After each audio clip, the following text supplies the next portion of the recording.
नमस्कार, बिहार तक में आपका स्वागत है और मैं हूं सुजीत। 5 वर्षों के बाद बिहार को बिहारी मूल का डीजीपी मिला है। आलोक राज बिहार के डीजीपी बन गए। अधिसूचना जारी हो गई है और अधिसूचना में कहा गया है कि अगले आदेश तक वो बिहार के डीजीपी रहेंगे। हालांकि इस अधिसूचना में जो अगला आदेश जो बताया गया है उसको लेकर बहुत सारे लोग सवाल कर रहे हैं कि क्या ये कुछ ही दिनों के लिए है, डीजीपी हैं। ऐसा नहीं है। डीजीपी फुल फ्लेडेड जो डीजीपी बनता है उसके लिए यूपीएससी से अप्रूवल लेना पड़ता है। राज्य सरकार कम से कम 3 अधिकारियों का पैनल भेजती है और उसमें से डीजीपी का चुनाव होता है। ऐसा एक नियम है। चूंकि आरएस भट्टी जो कि बिहार के पूर्व डीजीपी बन गए हैं, अब डीजी सीआईएसएफ हैं, उन्होंने अचानक केंद्रीय प्रतिनियुक्ति ले ली। पहले से ये तय नहीं था, तो पैनल नहीं भेजा गया था, इसलिए राज्य सरकार ने उनको अगले आदेश तक डीजीपी बनाया है। इसी तरह का उदाहरण 2019 में भी आपको मिलेगा, जब गुप्तेश्वर पांडे ने अचानक इस्तीफा दे दिया और उसके बाद एसके सिंघल को जब डीजीपी बनाया गया तो अगले आदेश तक यही अधिसूचना थी। बाद में उनको यूपीएससी में उनका पैनल भेज के और वो फुल फ्लेजेड फिर डीजीपी बन गए। तो आलोक राज के केस में भी यही होना है कि वो बाद में उनका पैनल में नाम जाएगा और वो बन जाएगा। आलोक राज का वैसे पिछले पैनल में भी नाम गया था, जिसमें आरएस भट्टी बने बिहार के डीजीपी, तो उसमें आलोक राज का भी नाम था। सबसे सीनियर मोस्ट हैं, तो ये माना जा रहा था कि आलोक राज बनेंगे। निगरानी विभाग के डीजी तो थे ही, वो अभी भी हैं और डीजीपी बन गए बिहार के। पिछले 5 साल इसलिए मैं कह रहा हूं कि 2019 सितंबर में गुप्तेश्वर पांडे ने इस्तीफा दिया था और 2024 के अगस्त में मतलब 5 साल तो हो ही गए। इस बीच में एसके सिंघल बिहार के डीजीपी रहे और आरएस भट्टी रहे। वो दोनों बिहार काडर के आईपीएस अधिकारी तो हैं, लेकिन बिहार के मूल निवासी नहीं है। आलोक राज मूल निवासी हैं, तो लोगों को लगता है कि ये कुछ अच्छा काम करेंगे, बिहार को बेहतर समझते हैं, बिहार के अपराधियों के मनोभाव को समझते हैं, तो बेहतर काम होगा।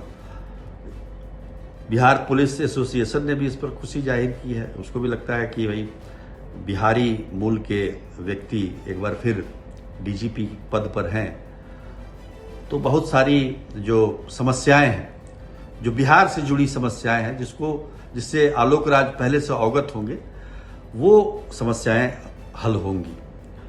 लेकिन यहाँ तो सवाल लॉ एंड ऑर्डर का है। हालांकि आलोक राज के पास जो अनुभव है वो काफ़ी व्यापक अनुभव है। 1989 बैच के आईपीएस अधिकारी हैं और सबसे सीनियर मोस्ट तो हैं ही, तभी उनको बनाया गया है। एडीजी लॉ एंड ऑर्डर भी रहे हैं, तो लॉ एंड ऑर्डर का भी उनको अनुभव है। निगरानी के डीजी तो हैं ही, प्लस एसपी के तौर पर भी, पुलिस अधीक्षक के तौर पर उन्होंने रांची में काफ़ी अच्छा काम किया, लोग आज भी याद करते हैं। तो आलोक राज का अच्छा कैरियर रहा है अब तक। पिछली बार वो नहीं बन पाए, आरएस भट्टी बाजी मार गए, लेकिन इस बार राज्य सरकार ने उनको मौका दिया है। आलोक राज के बारे में एक खास बात ये भी है, ये भी एक रिकॉर्ड ही होगा कि इनके ससुर डीएन सहाय बिहार के डीजीपी रह चुके हैं। जब लालू प्रसाद यादव मुख्यमंत्री थे उस समय, उस जमाने में डीएन सहाय बिहार के डीजीपी हुए थे। अब दामाद जो है डीजीपी के पद पे आ गए हैं, तो ससुर दामाद मतलब ये एक नहीं होता है जैसे बाप मुख्यमंत्री बन गए तो बेटा भी मुख्यमंत्री बन गया, उसी प्रकार से कुछ है। तो ये एक हमें कह सकते हैं कि इनको कम से कम अनुभव होगा, डीएन सहाय से भी उन्होंने काफ़ी कुछ सीखा होगा। और एक खासियत ये भी है कि मृदुभाषी हैं, सबसे मिलते जुलते हैं और कला प्रेमी हैं, सहृदय हैं, गाना अच्छा गाते हैं। स्टेज पर भी आप उनका गाना सुन सकते हैं, यूट्यूब में भी आप अगर इनको ढूंढेंगे तो इनका गाना मिल जाएगा आपको। और सबसे बड़ी बात क्या है कि आलोक राज कोई बचपन से गायक नहीं थे। वो जब सीआईएसएफ में डीआईजी थे तब उनको अचानक लगा कि वो गा सकते हैं, और उसके बाद उन्होंने गाना ही नहीं सीखा बल्कि वाद्य हारमोनिया तबला बजाना भी उन्होंने अच्छी तरह से उनका प्रशिक्षण लिया है।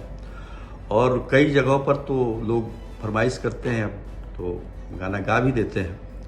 अब डीजीपी बनने के बाद कैसे लोगों की फरमाइश पूरी करेंगे ये देखना पड़ेगा।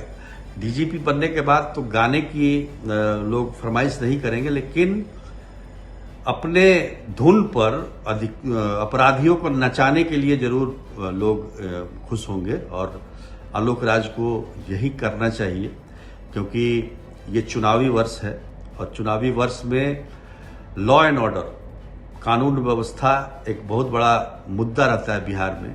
लगातार आप देख रहे होंगे विपक्षी दल कानून व्यवस्था को लेकर सवाल उठा रहे हैं, तो उस पर लगाम लगाना। आरएस भट्टी साहब थे, उन्होंने, हमने कल भी जिक्र किया था, बहुत ज़्यादा वो कुछ कर नहीं पाए, खासतौर पर अपराधियों को नकेल कसने में। अब तो अपराधी भी बहुत तरीके के हो गए हैं, उन्होंने भी अपना तौर तरीका बदल लिया है, डिजिटल जमाना आ गया है, तो उन्होंने डिजिटल का प्रयोग किया। आलोक राज चूंकि बिहार के ही हैं और बिहार में ही उन्होंने काम किया है, बहुत सारा अनुभव है उनको, तो निश्चित तौर पर अच्छा रहेगा बिहार के लिए, मैं समझता हूँ। खासतौर पर उनको कड़ा रुख अपनाना पड़ेगा। जिस प्रकार से एक तरीके से पुलिस का जो मनोबल है, जो बहुत ऊंचा नहीं है बिहार में, उसको अगर ऊंचा कर पाए, पुलिस का मनोबल ऊंचा रहेगा तभी अपराधी भी डरेंगे, तभी पुलिस का इकबाल भी होगा। तो निश्चित तौर पर ये एक बेहतर अवसर है और मैं समझता हूं कि आलोक राज का चुनाव एक बेहतर चुनाव है। अब वो इस कसौटी पर कितने खरे उतरते हैं ये उन पर निर्भर करता है, उनकी कार्य क्षमता पर निर्भर करता है। अब तक तो उनका करियर अब तक का तो अच्छा ही रहा है। तो बिल्कुल हम ये कह सकते हैं कि आलोक राज के रूप में बिहार को नया डीजीपी मिला है।